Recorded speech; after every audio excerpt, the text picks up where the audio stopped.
What if one of the biggest missing pieces in fertility care isn't another treatment, but actually asking better questions? If you work with patients who are trying to conceive, have experienced recurrent pregnancy loss, or are preparing for IVF, this episode may completely shift how you think about fertility. In this conversation, I sit down with internationally recognized fertility expert Gabriela Rosa, who spent more than 25 years helping couples with complex infertility and recurrent miscarriage. Together, we explore why fertility should always be approached as a team sport, not just focusing on the woman alone. The surprising connection between metabolic health, muscle mass, inflammation, and fertility, and why many patients may be referred for IVF before the underlying causes have been fully investigated, and how pelvic health providers can become an essential part of a patient's fertility journey.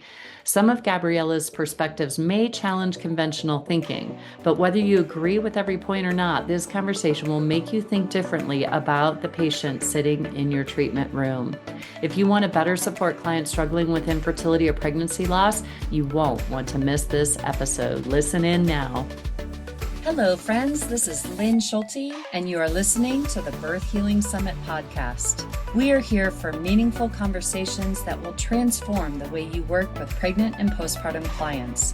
Whether it is a new perspective, tool, or technique, you'll be able to implement it into your practice today.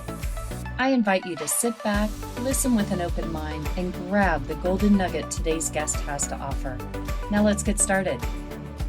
Hello, everybody. Welcome to this podcast episode. And today I am thrilled to introduce you to Gabriela Rosa. She is an infertility specialist in Sydney, Australia. For over 25 years, she's been helping thousands of people get pregnant and conceive naturally. And she has a doctorate in pelvic health from Harvard, right? Did I In say that public right? health. In Public health. public health. See, I can't even Public say health. public health. Holy cow, that is too funny. That is too funny. So, Gabrielle, tell us more about you. And we are going to be talking about all things infertility today, and we're going to see where we end up going. But please tell us about your journey and more about you.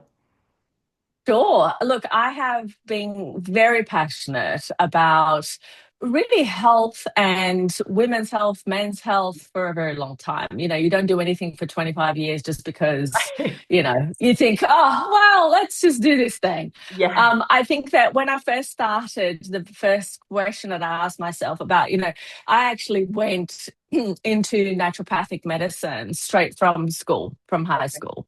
So Okay. it was at a time where I was like, okay, what do I want to do with the rest of my life? How do I even pick what I'm going to do for the rest of Right. my life?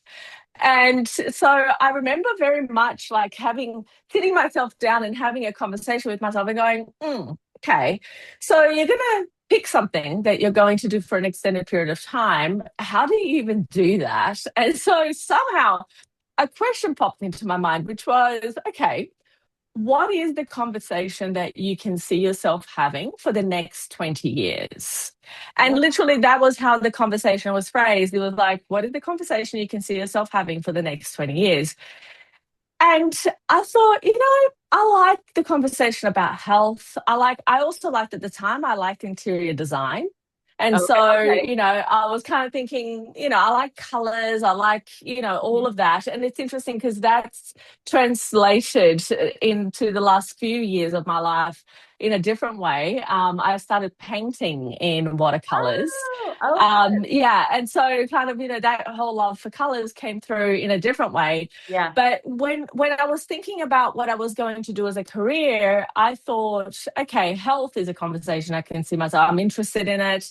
I'm Yeah. curious about it. And in fact, the first kind of question that as I was thinking about what even area I was going to go in, I actually asked myself, what am I interested in? Like Yeah. what is it that I actually am curious about? What do I want to know more about? Because there's so many things in the world, and especially Yeah. these days, you can literally at the click of a button learn about anything that you could possibly desire and wish Yeah. for, right? Yeah. And so I was just really focused on something that I knew that I wasn't going to hate. And, now looking back, yeah, and that really, Great. it was really, that was my baseline. Right. Like, what is something I'm not going to hate? Because at that time in school, I kind of hated most of it. It Yeah. was like, Yeah. oh Yeah. my God, I hate the whole having to read 1,000 pages before classes. It's so Yeah. funny because that's exactly what ended up happening in my doctorate. But, it's a whole other story. And so, those were really the questions in my mind. And as I answered one by one, like, okay, what am I curious about? Health became prominent. Yeah. Then as I went into that and I started to, learn more and understand more, I started to think about, okay, well, what do I want to specialize in? And I knew that I wanted to specialize from day one because, I had paid for my own education out of my own pocket and I had a lot of student debt. And so Yeah. I'm thinking, how am I going to pay that off? Right. Right. What's going to And I be knew productive? Yeah. absolutely. And I thought, well, specialists earn more. So what am I going to specialize in? Uh-huh. And, and that was then the conversation of, okay, well, what conversation within the health realm can I see myself having for the next 20 years? It became women's health and fertility. What I think aided that as well was that during my study, I was working in a obstetrician gynecologist clinic. Ah, And so I had like 6 gynecologists who would come in session there. One was my primary boss who owned the rooms.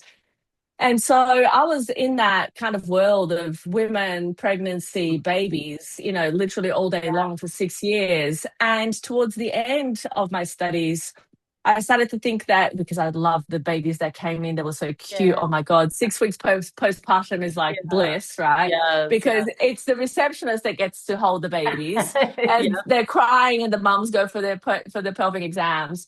Right. And so it was like, okay, babies are cute. I like them. Why don't I do pediatrics? And I spoke to my boss about it. At the time, I remember it was so funny. He was such a beautiful, he is still like, he's still one of my lovely, lovely people in my life. And he said to me, I said to him, I said, Jim, I think I'm going to specialize in pediatrics. He turns around to me. He's a Scottish man, sweet. I mean, his patients, talk about a guy, like literally every patient who'd come out of those rooms would come to the receptionist. You know how often when you go for an appointment, particularly something that's so personal, Yeah. there are 2 reactions that women will have. And I used to see those 2 reactions across from the table for the different doctors. For some of the doctors, they would go, "Oh my God, that doctor is horrible." This is just like, oh, I can't believe, whatever. And they Yeah. would say that because they were so shocked straight after the consult. Yeah. Or they would have another reaction, which is like, "Oh my God, he's Love so it. lovely. That doctor is so lovely. He's so sweet." And like literally, I had never had a woman come out of that man's room and say anything but, "Oh my God, he's just the sweetest man. He's so lovely. He's so kind." And so he was a very lovely and kind person. Like I never got bad feedback from him. And when I told him that I wanted to specialize in pediatrics, he goes, "Gabriela, that is the worst idea you've ever had." Oh, excuse me, who Well, possessed you? okay. Yeah. you know, and he goes, "No, it's the worst idea you've ever had," and in that very thick Scottish accent, right, which Yeah. I can't even impersonate. Yeah. Yeah. And so, and he goes, "Because your patient's not your patient. Your patient is the parent of your patient, and your patient can't speak. It's a bad idea." And Oh, I yeah. went, "Oh, you are right." So like, oh, Yeah. yes, okay, back to the drawing board. And Yeah. so then I started to think, okay, what else, what else, what else? And of course, in doing clinic hours and going and seeing people and all of that, one day I'm walking down these steps to go to do clinic hours and have to do like 1,500 of them. And so basically I'm going up and I look at this tiny little A4 poster on the wall, literally on the stairwell, going toward clinic, and it said natural fertility. I said, fertility, that's what I'm going to specialize in. And literally that was it. Wow. Wow. Wow. So Wow. it Yeah. was just, things that kind of converged in a way that I couldn't have Yeah. put together. I couldn't have expected that, I would have, Yeah. I don't know, maybe I did. Who knows? Like, all I know is that I started practicing from the clinic, and my first patients were mutual patients, that he had Yeah. sent me. And then I worked in a medical center that was integrative. So there were general Oh, nice. practitioners who worked Yeah. with naturopathic medicine practitioners. And so, we basically all worked together. I worked for many years in doing nutrition consultations for people with cancer and, fertility. And so that was kind of Yeah. like the very beginning of what I was doing. And then from about 10 years on, it was really just fully specializing in fertility. And the way that it happened, even though in the beginning I was just doing women's health, I would call it women's health, but I was actually already working with both partners in preconception preparation. So that was my idea, that I wanted to help women and men have healthier babies, by preparing Yeah. themselves prior to conception. And I did that for about 10 years. And then one day, a lady walks into my clinic, and she was referred by somebody who I'd known for some time. And she said to me, she said, look, I've been trying for 10 years. I've done multiple failed IVF cycles, and I'm about to go and do another IVF cycle. And I want you to help me prepare for that because I want to have a baby. And if it doesn't happen, then I'm just going to give up. And I was horrified. I was literally like, oh my No God, no, I pressure. can't have the responsibility Yeah, right? that, this is the end of the line. And if it doesn't work, like I had something to do with that. I don't know. I can't. Yeah. And Yeah. so she turns around to me, and I said to her, I said, look, I don't know that this is going to be enough given everything that you have had done. And I was very like, whoa, okay, that is new. I hadn't seen that before. But before that, I had seen people who had been trying for a couple of years, a year, Yeah. two, before they went to do IVF. But I had never really had such like many things combined, like multiple failed cycles, many, many Yeah. years, Yeah. like done Yeah. lots of things that didn't work. Wow. I'm And just so she turned to about me. Oh, sorry. just thinking about that gal. 120 cycles of Oh, here, of not being able to get pregnant. I hadn't really thought of it in those numbers, but that is a long a time. long time, a Yeah. long Wow. time. And so, Okay. and 10 years. And it was really funny because what happened was I literally had my initial reaction was like, I can't treat you. I don't think that this is going to be enough. Right. And so she basically goes to me, and I told her that. And she literally replies, she said, listen, Gabriela, I'm going to give up anyway. I just want to be healthier. Can you just help me do that? I'm like, Okay. okay. I can do that. That I can do. And so I treated both her and her partner. And a few months later, after 10 years of nothing, she was pregnant naturally with her own eggs. And Wow. I was like, I don't think this was it. Like, I really don't think, this was the thing that did it. I mean, like, it's not possible. So What, I just kind of like, it was cool. but I was happy for her, yeah, but I was but like, oh, I don't know. what was the big changes that she made to make herself, quote, healthier that you I feel think might it have was a been combination. okay? Yeah, it was a combination of both partners, and there were the basic things like really focusing on how would you act if you were pregnant right now. Ah, yeah. This is essentially what I say to my patients. It's like act pregnant now to get pregnant later. So if you're pregnant right now, Oh, I what are love that all of the statement. things Yeah, that you would absolutely start doing or stop doing yeah, to give your child the healthiest possible start in life? What are those things? Everybody knows what those things are for them. And for each person, it's individual. Some people are having McDonald's 7 days a week. Some people right. are drinking alcohol every day. Some people are Yeah, smoking. Some people are shooting up heroin. Like, yeah, yeah. ultimately, I it's going to be different. I love that statement. Act like you're pregnant now Act to get pregnant now to get pregnant later. later. That is so beautiful. Yeah, That yeah. that makes so much So sense. it does, and I think that and people can remember it. This is Sure. why I've been Yeah. saying it for years, because it's like everybody can conceptualize what that would look like, and if we think Yeah. that whether you're a man or a woman, right now you are carrying 50% of that little baby you want to create in the form of your sperm and And in the form of your eggs. And yeah. so, if you are optimizing those cells and the environment in which those cells are developing, you are going to optimize and improve embryo quality. Yeah. And the chances of that embryo implanting, and of course the environment in which it's going to develop. Yeah. So there are a lot of benefits to that. And, what ended up happening with this lady is that she conceived naturally for the first time in all of her life, and she ended up having a healthy baby. And it really didn't take that long. Like, it was a few months. It was like maybe 4 to 6 months Yeah. where we began the testing, the preparation, all of the work. And, I really walked away from that experience. Well, she walked away, I was still there, Yeah.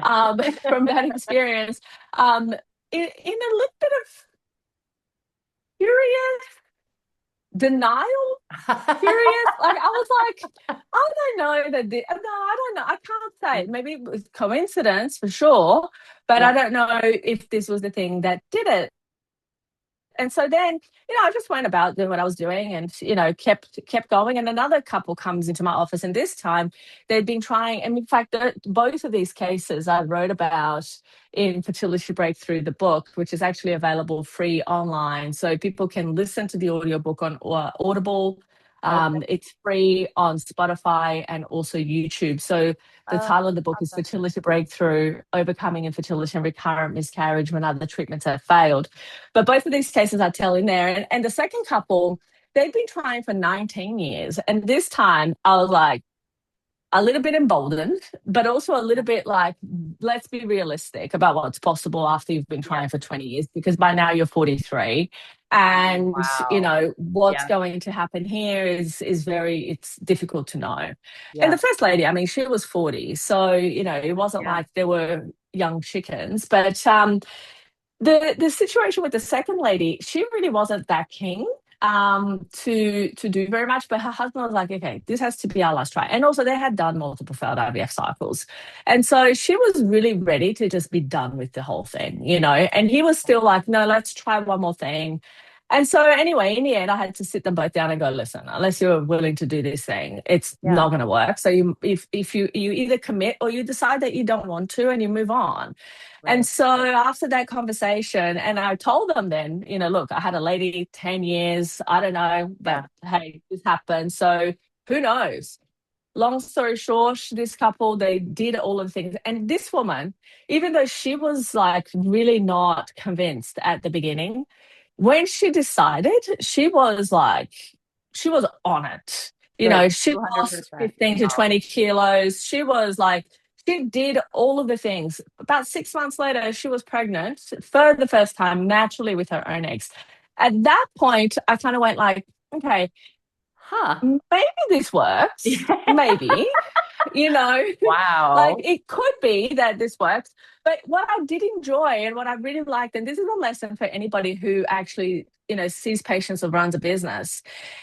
What I learned from those two experiences was, for me, the most transformational piece was that I did not enjoy treating people who were trying for a year as much as I enjoyed actually treating people who may never have had the opportunity to have a baby to begin with. For the reason, there was one reason, and the reason was the mindset and energy that those people brought in. And let me give you the distinction.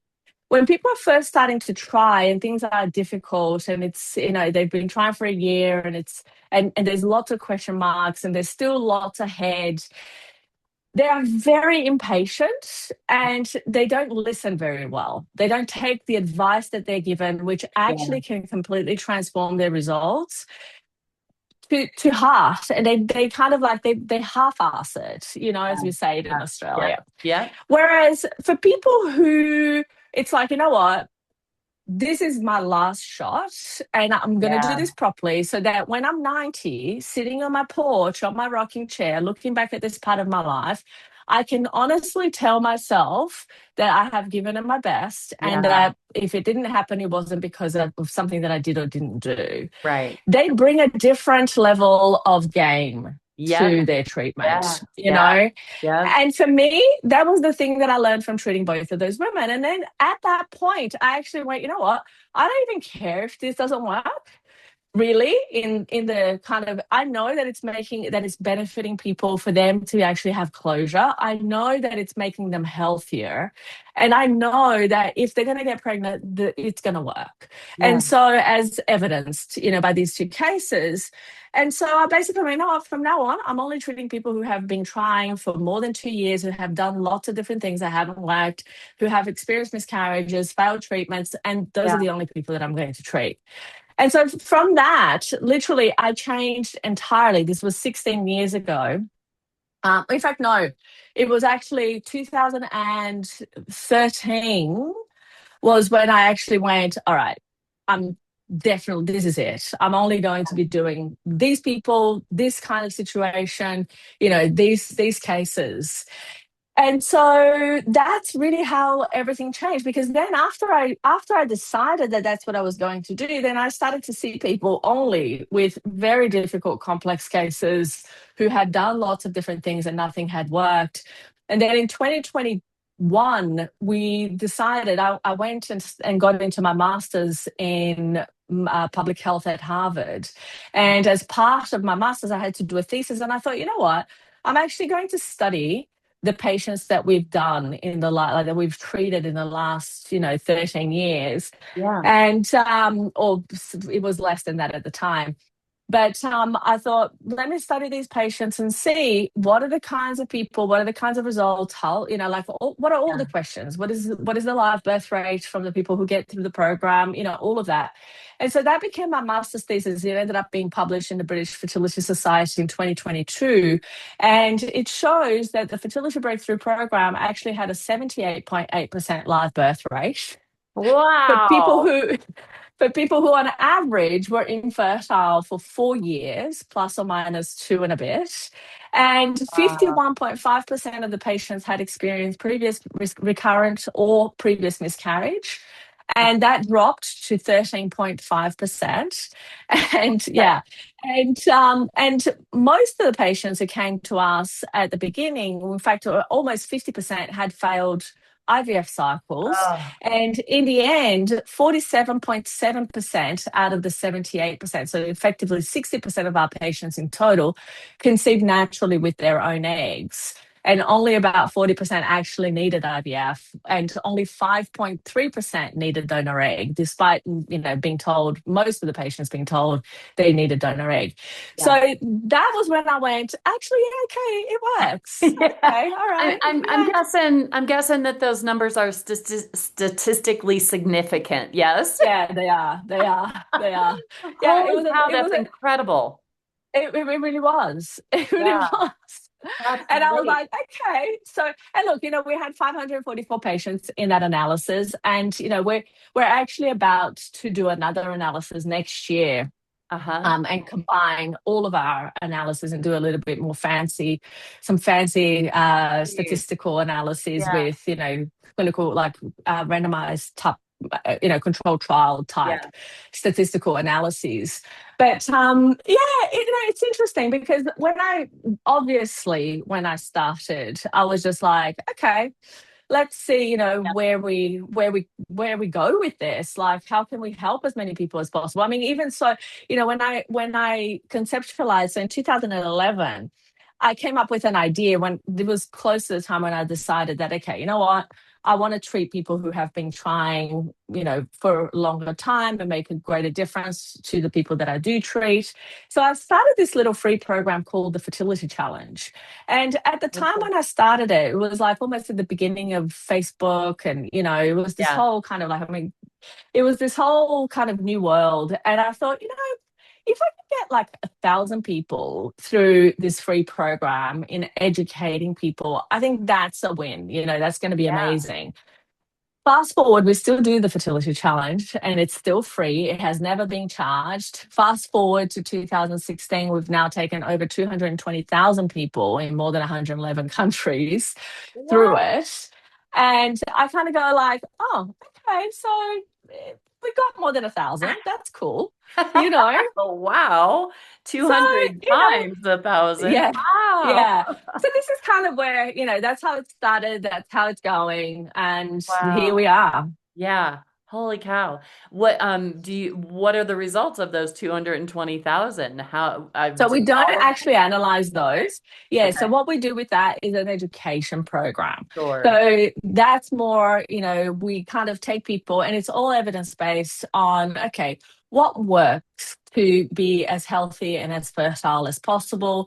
We combine both partners into that experience and it's an educational day to day. So it's 14 days and each day we're educating on a topic and giving them a task and get them to progress through Yeah, it. Some people join the fertility breakthrough program after that. Some people just go their own way, yeah, but it's just a fun thing to kind of know that yeah, something that was just like this, oh, what if we kind of did this thing, yeah, has yeah. become something That's great. that is still going So, so many years later.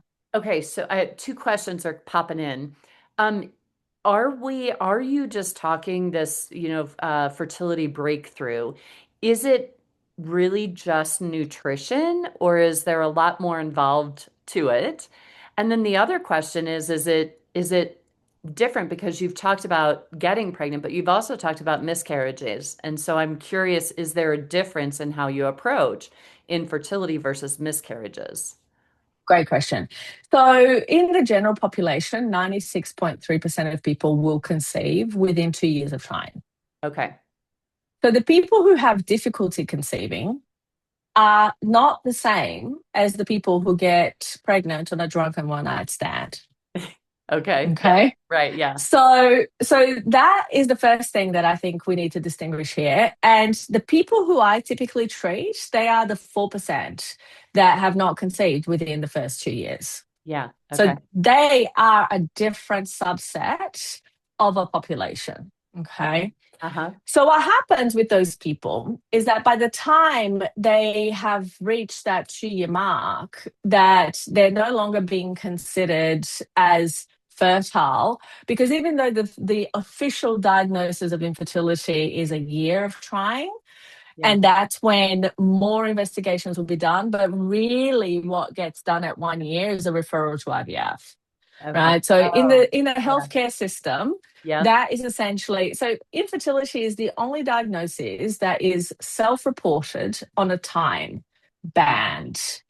Look at this from a perspective of a cardiologist. If you go to a cardiologist and you say, I have arrhythmia and or irregular heartbeat and I had a heart attack, are they going to just go, oh, okay, sure, no Yeah. problems? Right. No, they're going to like. I had even a question. Turned out I was too fit apparently, and I had an enlarged heart due to training, and so this got picked up in a pulmonologist's office, and the doctor was like, "You have an enlarged heart. You have to go and see a cardiologist." So I go and see a cardiologist.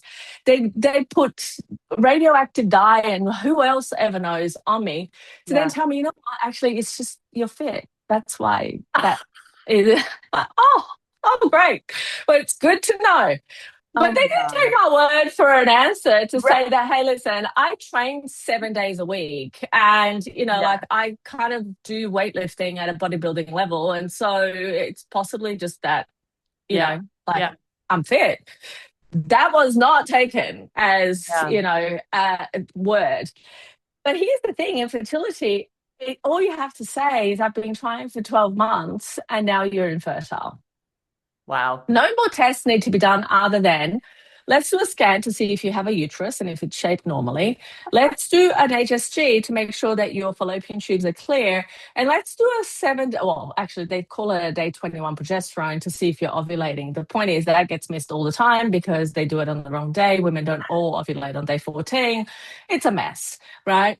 And then, Wow. of Are we course, really, wait, is modern medicine really that ignorant yeah, it's about? that. Yeah, no, it's not about being ignorant. It's not okay. Let's not mistaken Sorry, what don't this probably I is. used the wrong word there. So here's the thing, and no, but like I feel furious when I talk about this Well, because it's yeah. like we know better and we should do better. Yes. But the reason that we don't is because healthcare systems are limited and there is limited financing and there is profit to be made. Most IVF clinics in 2026 in the US, UK, Australia are either listed in the stock exchange or are owned by private equity companies. What they want is profit. They don't care about patient care. They don't care about finding the reason why someone is infertile. They don't really care about anything other than more cycles. Gabrielle, I had no idea. Yeah, That's a yeah. bombshell you just shared there. Yeah, Holy so cow. 60%, 60%. Wow. So what that leaves a patient with is believing their doctor actually has their best interest at heart when they have a quota to meet. Yeah. Oh my gosh. Okay. So Wow. and look, it's a dysfunctional system. It Yes. has Amen. many contrasting opposing interests. You know, you have Yeah. pharma who loves selling diagnostics and Yep. treatment and drugs. You Yep. have, technology companies who want to sell equipment. You have doctors who want to make money. You Yeah. have, private equity who wants shareholders, Right. profits. Then you have the poor patient who just wants a baby. Yeah. Like, And you know, they're being abused by the system. and they are being abused by the system and they don't really know. No, they don't Every know. time that Yeah. I see these flash news, about this new technological advancement in IVF, I'm like, another add-on that has not been proven to demonstrate clinical effectiveness, but that will be offered to patients who are desperate for an additional fee that they will happily pay and still end up with no baby at the end, to be told it's a numbers game. Just keep trying. Oh my God. But each cycle is like the cost of a house. I mean, $25,000 on not a house, average. a car. Yeah, But yeah, yeah. holy Yeah, but cow. the thing about it is, so here's the thing. Across all ages, about over 70% of cycles fail. Yeah. Let Oh that sink in for a my God. moment.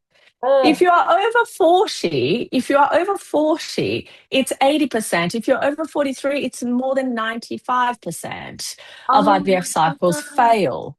And so to be told, just because you've hit 12 months, here's a referral, go into IVF without Yeah. any investigation as to, hang on a second, why do you actually need IVF? To Right. me, that is the crime, Yes. really, Amen. right? To me, Absolutely. that is the part where it's not okay, because many of the reasons why somebody is not able to conceive are investigatable and changeable. They're modifiable. And so, with that, it's like, why are we not educating people from day one Yeah. about, right, this is best practice. This is evidence-based best practice so that you can actually make yourself healthier and your partner healthier and conceive quicker and easier and cheaper than waiting for 12 months, Yeah. winging it, and then simply to go to your doctor and here's a referral, go and do IVF. Wow. Wow. Wow. And Wow. then have it failed because you're not Yeah. prepared effectively, Your and body's then just not. be told well, that's what I'm saying, Yep. and your partner's body isn't, Yeah. and so to then be told, oh, you failed, oh, don't worry, it's a numbers game, just keep trying, it will happen eventually. And then women go 5, 10. I've Wow. had women do 20 failed cycles. I had a woman who I also told her story in Fertility Breakthrough. She had 20 failed cycles of IVF. She came to me. We treated her. She conceived naturally Oh my with her God. own eggs, naturally, with no Wow. IVF. Okay, I gotta know, like, what are you doing with these women? The first thing is diagnosing. Like, let's do the proper tests. Let's figure What do out we what are need the to things that help are them out of through? balance. Yeah. What do we need to actually address? And you see, here's the thing. Like for me, I don't look at lab ranges and take them as normal. I'm looking at, okay, if a body is at its optimal Hmm. behavior and function, what do we need to see, right? So do we consider an insulin level, a fasting insulin of 29, being that the top of the lab range is 30 and the optimal is below 11 for a fasting insulin level, do we consider 29 okay? You see, medicine considers that okay. Most doctors will look at a 29 result and go, that's fine. Well, you're under the range, but oh, okay. But it's not fine. It's not Yeah. even Yeah. close to fine because we know from science, from evidence that is published in big journals, that, okay, when the body is functioning optimally, this is what it looks like. It behaves in this particular way. But that translation between research and what actually is written up in medical journals and Yeah. how that translates into guidelines Yeah. for medical use for in medicine usually takes about 17 years from a paper being published to actually making it into mainstream understanding. 17 years. That's an entire generation. Yeah, definitely. Holy cow. It's to me, I'm constantly astounded at how some research gets spread like wildfire and others crickets. Yeah. And the And reason is that, it all will depend on the newsworthability of that yes. piece. Well, or the profit Oh, the of that. profit. Yeah, yeah. There is Who that. is I mean, profiting? how sexy is it really to know that if you do 45 minutes of aerobic zone 2 cardio range training for 3 to 4 times a week, you are going to manage your insulin resistance much better than by simply taking metformin. Who wants to know that? That takes effort. That takes And 45 yeah, minutes 3 times a week yeah, of kind of uncomfortable work. I yeah. can take metformin and I can kind of get, a bit less of a effective result, but I don't have to train 3 times a week. Well, Well, of course that's going to be easier and, more appealing for a society that loves to sit on their bum and watch TV yeah. all day, Well, everybody's right? looking for that magic pill, right? To like, give Exactly, me a pill so exactly. I can get pregnant. So this is the challenge. It's that it's is it that farmer wants to profit and kind of make people's lives worse, or is it that people want an easy way out and are willing It's to both. pay? Yeah, you know yeah, yeah, and so yeah, it's kind of like, are we being given what it is that we want? Absolutely. And is it yeah, in our best interest to go and educate ourselves on what it is that we need to do differently? Yes. But yeah. do most people do it? No. How many people are not going to listen to this podcast? Right. And how many people who listen Yeah, to this podcast will even do anything about it after they learn? yeah, Right. yeah, And so this is the thing. It's like it's the convenience of the status quo because we're becoming a society that we just want what's easy. And what's easy yeah, is making us weaker and making us worse. yeah, And we are just kind of accepting it like, oh yeah, okay, it's convenient. yeah, So yeah, there's a lot. I think we also have a lot to answer for the state of the healthcare yeah, system because at the end of the day, we have to vote with our wallets. And if we're not voting with our wallet by paying for IVF cycle after IVF cycle after IVF cycle, and if we demand that, no, I want to understand what is happening upstream yeah. of the biochemical dysfunctions that are causing infertility, miscarriage, failed treatments, and start having those conversations, Mm. everybody's just going to assume that the way that things are is great. Yeah. Well, what astounds me is how much medicine doesn't include nutrition. Mhm. You know, Yeah. it's again, it's the magic pill, and it's not taking into account what we put into our body and how that really affects us. And It's interesting because I have a controversial opinion about that. Nutrition is extremely basic. Okay. And here's what I mean by that. You don't need to do very fancy things. It's base your meals on vegetables and protein. Full stop. yeah, Right? Like, you want to be healthy? Get some olive oil on your plate, get some vegetables on your plate, get some greens, get some colored things, get some yeah, protein. That's your nutrition done. The second you start talking about, oh, should I have this thing here and this packet over there and this, that's where it all goes wrong, Mhm. as far Yeah. as I'm concerned, Yeah. right? So if we focus on what are nutrients and nutrient dense food, 3 steps maximum from field to plate, like you can recognize a food. Like let's think about corn for a second, right? Think Cob of about corn, what? Wait, you break it with corn, corn. corn. Okay. Let's Yeah. think Yeah. about corn. So you have a cob of corn on the field. You take that thing, you maybe peel it, you peel it, please peel it. You boil it, put it on your plate. That's one step from field to plate. You can see Yeah. that. You're going to chomp into it. It's going to be things all over your teeth. It's going to be hard to eat. It's going to Yeah. take time to eat. But that is how you should be eating, right? Yeah. Then let's say you process that corn. You take the corn, you remove the kernels, and you put that on your plate. You can still recognize it. It's Yeah. literally 2 steps, right? Because you've taken the cob, you've cut it, you've processed it there. Great, you recognize it. It's corn. Nobody is going to contest that that's corn. It's still even going to come out in your poop, Yeah. right? It's like We can still that recognize it there too. we can still recognize it there. That's perfect, right? Because our college fiber is the Collins Broom, right? So Yeah. it's exactly how it should be. Great. Now let's take that corn and let's cream it in the blender. So basically, we get the corn cob, we remove the kernels, we put it in a blender, we cream it, we put some other spices, whatever, salt, and you've got cream corn. That is 3 steps. Now, from there, you can dehydrate that thing. You can mix it with other things. You can make it into things that are completely unrecognizable and still made out of corn is going to be on a label, but it is not the same food. And so, anytime that a food goes from more than 3 steps from field to plate, it starts to become health detracting as opposed Yeah. to health promoting. And Yeah. so, it really isn't that hard. Food should not be that, shouldn't take that much consideration.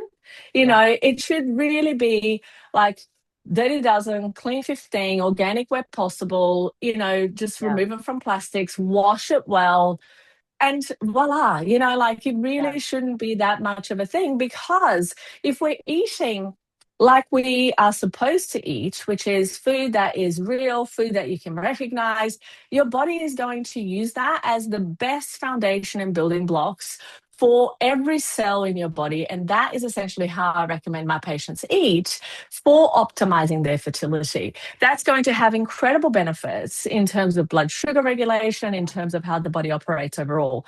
So there is no need to be going, all fancy about, oh, I need to have. The only other thing that I'll say is that you do need to make sure that you're having enough protein, good quality protein that is ideally animal based, 25% more if you're having plant based because you're not going to absorb it as well, and so I like to kind of stick to that 1.8 to 2 grams per kilogram of body weight. Person who's about 70 kilos or 140 pounds will be having around about 135 grams of protein a day on that ratio. And what that actually means is that if you were taking it from a chicken breast, it's about 500 grams, which is what, a pound of chicken breast is going to yield about 140, 135 grams of Okay. protein a day. So that's that. It's really that simple. There's nothing much more Yeah. to it. And good Yeah. fats. Add the good fats in there. Yeah. Avoid fried, refried, reheated oils. All of that. Now, does it mean that you can never eat ash? No, it doesn't. I mean, I have a rule for myself and for my patients. I call it 10% for the soul. 10%. Yeah, I love it. 10% for the soul. It has to happen. It's like it's going to Oh, happen every week. yeah. You can be sure I'm going to be there having pizza, ice cream, whatever Yeah. it is that I feel Yep. like in that week. But the thing about it is that in 21 meals in the week, 10% is true. Yeah. It's Yeah. not, today and then tomorrow and just today. And then just today becomes 7 days and then, Yeah. it becomes 14 meals in the week. It's not Yeah. that. Yeah. Yeah. Oh my gosh. What did what would you say, what has there been any big surprise for you as to maybe some drivers for infertility or miscarriages, or does it all just make sense to you? I mean, Nothing makes sense to me, let me tell you that. So, no, it really doesn't. But here's what I will say. When it comes, one thing that I think most people will not know and or join the dots as easily is the effect of metabolic dysfunction and metabolic health and how closely related to fertility it is. You see, when you build, like if you work to naturally build muscle, you uh-huh. are going to improve your fertility because muscle is biologically active, biochemically active, and biologically active tissue. Okay. Okay. Yeah. And what it does in the environment, it almost acts as so. Muscle is the greatest source numbers of mitochondria in the body. Mitochondria are important because they are energy production cells. They're essentially going to help every other cell function better because it's going to also help to clean up the environment in which they actually develop. And that also has a related effect to fertility.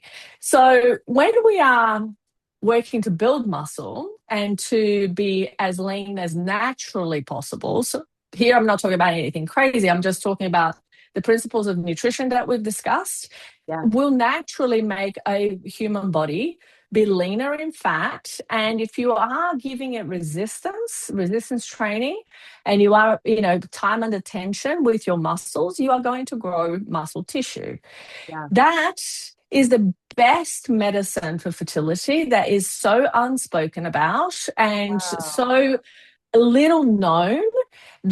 that, like it's one of the things that I talk about in the fertility challenge all the time because I think that more people need to know and understand how Yeah. that function, that relationship actually works. And it will make you healthier for the long term because Sure. what actually makes us unhealthy and what makes us lose vitality is the fact that we are having gradual and sometimes stark muscle mass, which then obviously also translates into bone density Mhm. decreases because you're not Yeah. putting enough Yeah. weight and demand on those tissues. So what ends up happening is that they do atrophy, Yeah. right? And so ultimately that relationship between fertility and metabolic health and muscle health is very little understood. And I wish that it was a whole lot more Yeah. because if we focus just on that already, by default, we are improving insulin sensitivity. Uh-huh. Insulin resistance is one of the biggest reasons why people have implantation failure and high systemic inflammation, you see. And so, what happens is that if you are addressing that upstream by focusing on developing muscle mass, by focusing on developing health, biologically active health, then you're obviously going to not even have to worry about, insulin resistance on the other side of that, or it will be much more mild and usually easier to address than if you've got somebody who is starting from couch potato mode that Yeah. from any kind of endeavor. So Yeah. I think that that's going to be important. I also think that from the perspective of how people need to look at their health, they need to look more at their exposures. Are they being surrounded by things that are going to negatively impact their health and their long-term quality of life? There are studies now showing that IVF clinics that are in metropolitan areas that have high particulate matter above 2.5 actually have lower live birth rates because of the air pollution that is surrounding the area than Wow. clinics that don't have a PM 2.5 issue. So there's lots of things. And I think that, you can go and dive deep into all of these different things. Obviously, in our clinic, what we do is we get people to complete a very comprehensive questionnaire so that we pinpoint exactly, right, these are the things that for this person make a difference. This is where we need to focus. For other people, it's different. And so that's why we customize and personalize everything that we do, because different people come from different places, and we treat couples literally in every continent other than Antarctica at this point. Okay. So, Well, we have to be looking yeah. at what's happening around them. I love, you have said this multiple times in this interview, and I know this is really important for you, but the importance of treating the partner. I, how common is that, or how Oh my uncommon God. is that? I mean, look, if you think about it, what happens in standard care, i.e., IVF, a woman will go, the doctor might give the guy a semen analysis Mhm. request to do, which is going to be basic. It usually doesn't include DNA fragmentation, which is one of the biggest predictors of whether an IVF cycle will work or not. Believe that, like, or not, it often gets missed out. So, it's don't even get Wow. me started. I So, know. I'm sorry. They want to make more money. I mean, that's well, so look, sad. Like they're not it's taking, it's the I know, I'm shortcuts, sorry. Yeah, This yeah, is the yeah. thing that happens in medicine. Is like, if you think about it, a doctor has 5 minutes. Like, they just need I to know. go, okay, Yeah, what are the things, right? yeah, And there are lots of populations that are underserved, and fertility, as much as it's something that I care about, nobody really cares, because the majority of people in the general population conceive without trying, and it's not life threatening. So yeah, who cares yeah, if you can't have a baby? yeah. Right. It's, you're not going to die. You're not going to kill other people. I mean, Right. some might, but it's a whole Yeah. other thing. Um, Yeah. and so Oh, it's underserved for that reason. And then, of course, where it's underserved and there's money to be made, you yeah. get service, Wow. right? Wow, wow, wow. And yeah, so there is a really, like, just profit driven side to infertility and infertility care that patients don't like to look at, and understandably, like, they are the product, right? And when you Yeah. are the product, you're kind of like, it's confronting. Yeah. Yeah. And so that's really what it comes down to. But you see, fertility is a team sport, as I always talk about it, I love that. Yes. because, Takes two to yeah, because tango. it takes two. And we're not going to do this, with just Yeah. one partner in 2026. I mean, asexual reproduction may become a thing. It isn't yet a thing. Right. And so, at the end of the day, we do need the male partner. Look, I'll be honest, 98% of people who come to us are in a couple. Yeah. And so, it's the 2% are people who basically are either doing it solo, and, or have other considerations. But, like, the majority of the patients that I see, and if this is not the majority of the people who need help, it just so happens that the majority of the people I see are in that situation. So I'm not going to leave 50% of the genome, Right. 50% of the fertility equation to chance. Yeah. And being the one thing that I can leverage the most, because sperm matures much faster than the egg, Mm. and it's it's much more changeable than the egg, and it is the egg's role to fix the DNA fragmentation errors within the sperm when it fertilizes, when it gets fertilized by the sperm. Really? So if the egg is older, it's going to have less energy to do that. And so when Wow. partners are of the same age, the very least that we need is superhero sperm. Like, that's the minimum, Yeah. Yes. like, Yeah. okay sperm, fine sperm, reasonable sperm. Like, it is not going to increase the couple's chances of having a baby. Now, Right. okay sperm might be fine for a 20-year-old egg, right? Because it has lots of energy to be able to actually fix those DNA errors. It can still Right. create embryos that are adequate. And so, even then, I wouldn't leave it to chance. But at the end of the day, when couples are the same age and they're approaching 40 or over 40, it makes absolutely zero sense to only treat the woman, Yeah. because then that egg can't keep up with what the improvements that it needs to make on the sperm, and the sperm is going to be letting the team down. Right. And Yeah. so, from that perspective, it's like, we have to make sure that we come in with the best quality product that we possibly Yeah, can. And absolutely. hence why that preparation is so important for both partners. Yeah. Now, I want to just go back because I think you answered it, but it didn't stick in my brain. The difference with miscarriages and Mhm. infertility. What Yeah, I did you didn't. I notice didn't answer there? it yet. Oh, okay, good. Yeah, It yeah, wasn't my yeah. brain then. So yeah, no. But I'm glad that you remembered because I had Yeah, already completely moved on from yeah, that yeah, conversation. So so here's the thing. Fertility, a lot of times, especially when people have been trying to conceive for many years, it's not that the egg and the sperm have never met before. Okay. In fact, usually years of infertility means early pregnancy loss or implantation failure yeah. Okay. and or fertilization failure. So you have the egg and the sperm meet, but the sperm can't penetrate the egg for whatever reason, Yeah, or we end up with an embryo that can't implant. And in that 2 week wait where you've had a conception attempt and you're waiting to see if you can yeah, test, you will lose a pregnancy and not even know about it. yeah. Okay. That becomes very visible through the IVF process because you have a situation where you collect eggs, you fertilize eggs, and you see the development of the embryos. And when you start to have embryos kind of treasing and not making it past certain days, then you start to see, okay, that's happening inside if the fallopian tubes are clear and you have egg and sperm, but Yeah. you can't see it because you don't see a positive pregnancy test. Now, one of the biggest misconceptions in IVF when we have day three embryo failures is that it's an egg quality issue. It's actually a sperm quality issue because up until day three, it's the mitochondria of the egg that's keeping the whole Okay. development process happening. After day three, it's the sperm genome and the embryo genome that starts to kick in. And so you start to see the dysfunction of those errors when you have embryos that start to attrees and die.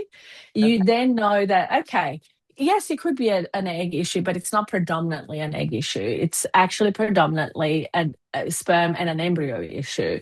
And that, when it comes to embryo, we can't change that. We can only change the egg and the sperm. And improving egg and sperm quality is something that's very possible.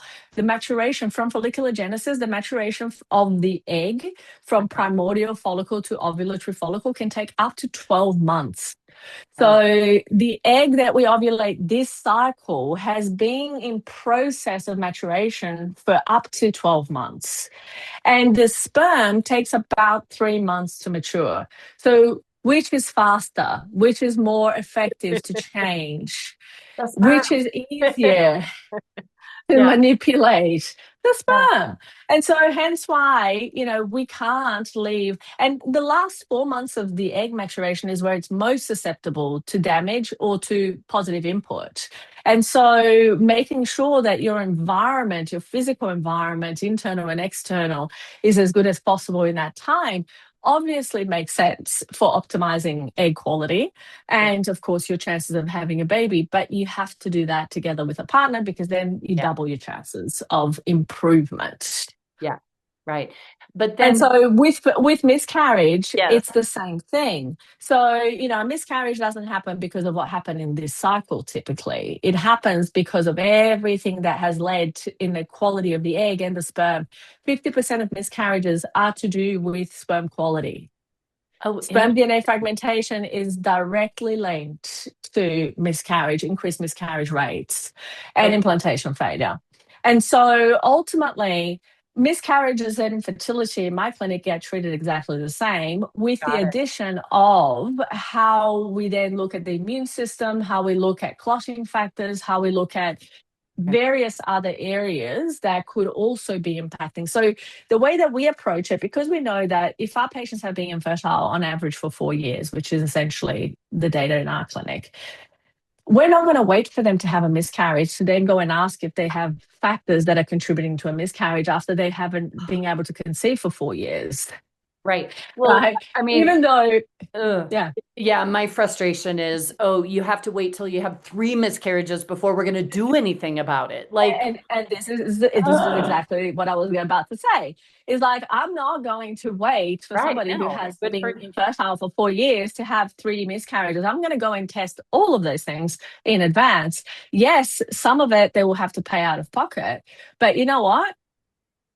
I'm sure they're happy to do that if they can prevent having to have, multiple failed IVF cycles yes. that are not going to fix their problem to begin with. And Right. if they've already had multiple miscarriages, they know that there is an issue, Right. right? If they've already had multiple embryo transfers that have failed, they already know it's an issue, Yeah. Yeah. right? And so Yeah. it's like you have to pay. You're going to have to pay. What are you Right. paying for? Are you paying to deal with a miscarriage or are you paying to prevent it? Yes. Yeah. Oh my gosh. Gabrielle, this is incredible. I feel like I want to keep talking to you forever, but I know we need to end this episode today. So first off, tell us about the challenge. Like where can we help either ourselves or our clients find the 14-day challenge for fertility, and then more about your book, and then also how could people work with you and your team? Sure, sure. So Instagram is a place where I find myself a lot these days. So Okay. at Gabriela Rosa Fertility. So it's Gabriela with one L, Gabriela Rosa Fertility is where Okay. you will find me on Instagram. And there you will find lots of resources, but you will also find lots of resources on my website, which is fertilitybreakthrough.com. Okay. So fertilitybreakthrough.com. But if you can't spell that, just Google Gabriela Rosa Fertility and you will find me. I Yes, am everywhere. yes. That's awesome because you have such important information to get out into the world. So well done.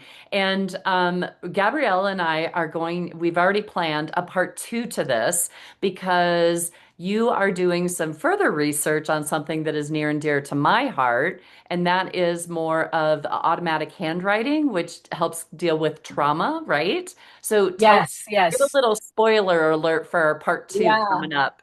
Yeah, so we would do an expressive writing Express. workshop, so to speak.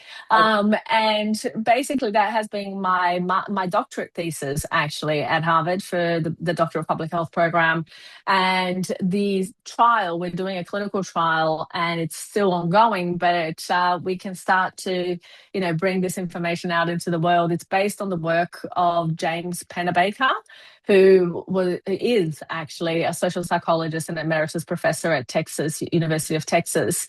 And he was one of the advisors on this project as well. And, very, very grateful actually for all of that support. There had been no expressive writing and infertility related trauma and grief studies done. And so I thought, given the types of patients that I treat and that this is so prevalent within our Yeah. community, I Yeah. thought it would be an interesting thing to see, what kind of differences it can make. And it turns out that, quite substantial. Awesome. I cannot wait to hear about those results. So everybody stay tuned. It'll be coming up in a little bit, and we will dive into what Gabriella is finding there. Gabrielle, this is incredible. I am so excited for all the beautiful work that you're putting out into the world and what you're doing to help people get pregnant. It's just incredible. So thank you for being Thank you out there and so sharing. much. Yeah, it's Thank you. Thank you for your kind words, and thank you for putting, out this information, because I think, people can only benefit. It's that the tide rises all sheeps, yeah, ships. right? And so not the Pelvic, sheep, but the sheep public, too. steep ships. We're having a word issue today. Exactly, exactly. So there we go. I But love it. we've managed. Yes, we We have. have Thank managed. you. So Yeah. thank you so much for having me. It's been Oh, wonderful, and I look forward to our next meeting. me too. And thank you everybody for listening in. Please share this with information with your clients. Let's get the word out to help people who are struggling to get pregnant know that there's an answer out there that might not require IVF. So, yeah. Thank you everybody. Take care. Absolutely. And we'll see you on the next episode. Thanks, Gabriella. Bye bye, everyone. Today's podcast was brought to you by the Institute for Birth Healing. To discover more, visit instituteforbirthhealing.com. To claim $50 off of any online course, use coupon code PODCAST50 at checkout. Till next time, I'm Lynn Schulte, founder of the Institute for Birth Healing.